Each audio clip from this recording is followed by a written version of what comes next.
ओम श्री गणेशाय नमः।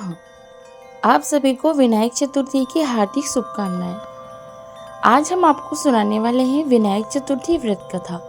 आज हम आपको विनायक चतुर्थी की पौराणिक कथा सुनाएंगे, इसलिए इस कथा को ध्यान से सुने, बीच में ना छोड़ें।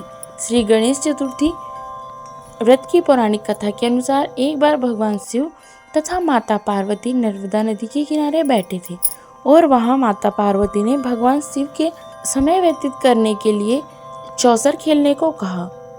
शिव भगवान चौसर खेलने के लिए तैयार हो गए, परंतु इस खेल में हार जीत का फैसला कौन करेगा, यह प्रश्न उनके समक्ष उठा। तो भगवान शिव ने कुछ तिनके एकत्रित करके उसका एक पुतला बनाकर उसकी प्राण प्रतिष्ठा कर दी और पुतले से कहा कि बेटा, हम चौसर खेलना चाहते हैं, परंतु हमारी हार जीत का फैसला करने वाला कोई नहीं है, इसलिए तुम बताना कि हम दोनों में से कौन हारा और कौन जीता।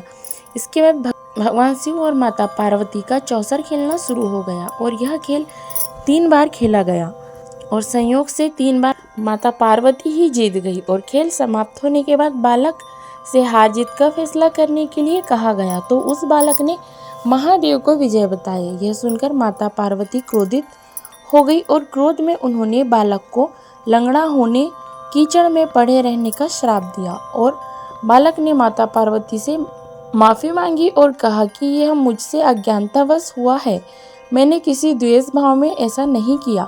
बालक द्वारा क्षमा मांगने पर माता पार्वती ने कहा, यहाँ गणेश पूजन के लिए नाग कन्याएं आएंगी और उनके कहे अनुसार तुम गणेश जी का व्रत करो और ऐसा करने से तुम मुझे प्राप्त करोगी। यह कहकर माता पार्वती भगवान शिव के साथ कैलाश पर्वत पर चली गई और 1 वर्ष के बाद उस स्थान पर नाग कन्याएं आई और तब नाग कन्याओं से श्री गणेश के व्रत की विधि मालूम करने पर उस बालक ने 21 दिन तक लगातार गणेश जी का व्रत किया और उसकी श्रद्धा से गणेश जी प्रसन्न हुए और उन्होंने बालक को मनवांछित फल मांगने के लिए कहा।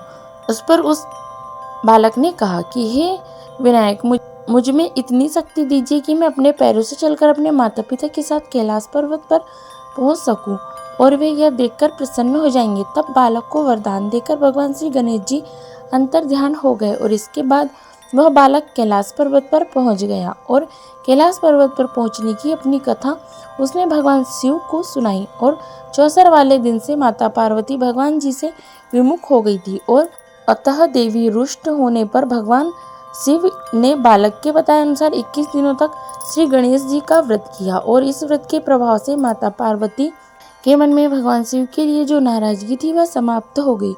और तब यह विधि भगवान शंकर ने माता पार्वती जी को बताई। यह सुनकर माता पार्वती के मन में इस व्रत को करने की इच्छा जागृत हुई और अपने पुत्र कार्तिकेय से मिलने की भी इच्छा जागृत हुई। तब माता पार्वती ने 21 दिन तक श्री गणेश जी का व्रत किया तथा दुर्वा फूल और लड्डुओं से गणेश जी का पूजन अर्चना की और व्रत के 21वें दिन कार्तिकेय स्वयं माता पार्वती से आ मिले और उस दिन से श्री गणेश चतुर्थी का यह व्रत समस्त मनोकामनाओं की पूर्ति करने वाला माना जाता है और इस व्रत को करने से मनुष्य के सारे कष्ट दूर होकर मनुष्य को समस्त सुख सुविधाएं प्रदान होती है।